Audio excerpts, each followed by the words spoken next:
Alrighty, guys. So we're going to go into like a couple of we're going to go into some topics. We're going to talk about two coaches that may be considered for the A&M job.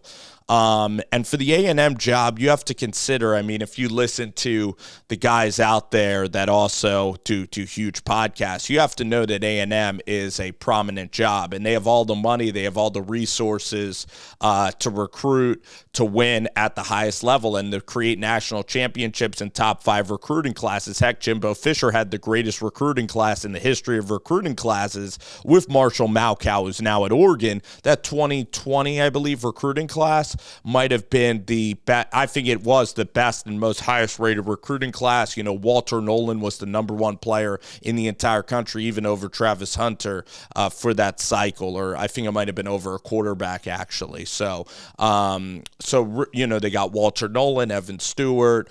They also got a guy off the edge that was a sensational player. Dandy Dolden from Miami area was another D lineman that was like a 5-star as well. Their defensive line was spectacular. Denver Harris was a 5-star as well. It didn't work out. I'm just telling you the stars that they were able to get at A&M. So now let's talk about these two coaches, though. Let's I guess talk about the futures of maybe Shane Beamer and Josh Huepel. These are two SEC East coaches. So Shane Beamer really likes South Carolina. I mean, him and his wife met at South Carolina. He was there with Steve Spurrier. It's an SEC job. It is a better job than Virginia Tech right now. I know his dad coached in Blacksburg for the longest of long times. So he really likes, Columbia. They've just built a new football facility. They just, went 8-4 and won some big games. But it's been very tough. I mean, he had to watch as Jaheim Bell and Jordan Burch, two of his better players, two real superstar players, especially Jordan Burch, how they were just poached from South Carolina. I'm not going to say poached. That's wrong. They entered the portal and they went to Florida State and then they went to Oregon. So at South Carolina this year, right now, it's looking like a 7 or 8 win job at the pinnacle, and it's going to be hard, and he might need to get rid of Clayton White, and he's in a little bit of hot water. And if A&M is interested in Beamer, I think he would at least answer the phone call. I mean, because it's not like Beamer at South Carolina now. It's not, I can even look at their record, but I know that they're scraping even just to make a possible bowl game. So they went out, they hired Dowell Loggins, and that actually is looking like a decent hire. I mean, Rattlers put up some good numbers, but this offensive line is like an absolute patchwork unit, and it's going to need maybe years plural, to even be a solid unit in the SEC. I mean, the point is about South Carolina, you still play Kentucky, you play Missouri. I know Missouri's really good this year. Tennessee, Florida, and Georgia. I mean, that side of the conference is easier. Now, I have no idea what's going to happen with the divisions and how Texas and Oklahoma are going to factor in, but I'm telling you guys, for a guy like Shane Beamer and Texas A&M would be interested, because I think they would know that a couple of years ago, for South Carolina to be out here beating Tennessee by 30 points, for them to be beating Clemson, for them to be winning a ton of games at home where they're big underdogs, like they even beat Auburn during Shane Beamer's second season. For people will understand, I think Ross Bjork will understand Beamer's draw. And also they won the battle for Nicholas Harbor. They won the Jordan Burch recruitment. So they have a guy in Sellers that's a good quarterback prospect after Rattler.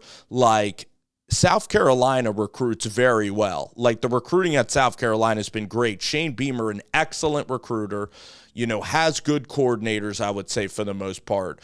Really decent evaluator of talent. And also they went to Clemson and won last year. And guess what? If this was 2022 cycle, I think that Shane Beamer would be the hottest name in the sport, but now for some reason, 1 year later, we're going to act like at a job like South Carolina, because you won 8 games, now you're supposed to win 10 games. Well, that's almost impossible to do. So I still think Shane Beamer is a very attractive name on the market, or if I was in AD, he would be somebody that I would definitely consider at South Carolina. Coach who's young, great spirit about him. just Shane Beamer's very, very likable. I think that just like Sam Pittman, most people who interact with Shane and can see him be interviewed, he's a really good ambassador for the program. I really do think that. But he definitely likes South Carolina, and odds are that Texas A&M is probably going to go after Norvell or Lane Kiffin. Now I'm going to mention a coach that also Texas A&M is going to be interested in, because A&M's looking at the best coaches in the sport, and I'm going to talk about a coach who has risen through the coaching ladder very quickly, and a guy that just seems like he wants to compete for, national championships, and a guy who wants to be with the best of the best. And this is going to be, kind of a controversial video, because Tennessee fans are definitely, some of the I'd say that they're one of the best fan bases on YouTube, or they're just going to speak their mind. There's zero doubt about that. And that's Josh Huepel. I really look at Josh Huepel, and no offense to Tennessee, I think that A&M just has more resources than Tennessee. I think they certainly could see that Josh Huepel is in every five-star recruiting battle, and the types of guys that he lands. Tennessee, I believe, is in the top 15 in recruiting. You got Nico as a quarterback there.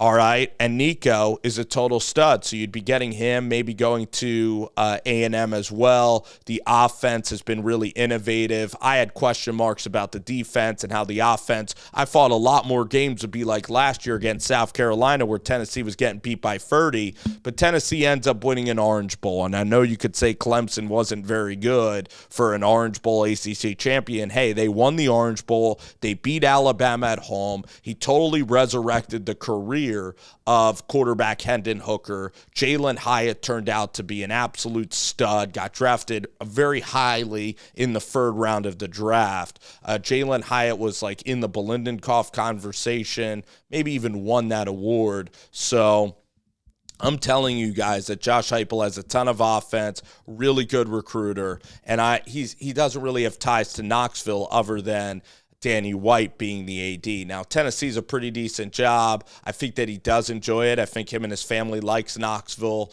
but I'm telling you guys that at A&M, any name is really possible. I'd say 95% of the sport is possible outside of Kirby and Nick Saban. I would say that anybody and everybody is going to be contacted for that job, and they're going to at least be communicating. Sure, there's going to be more coaches out there. It looks like Norvell might stay.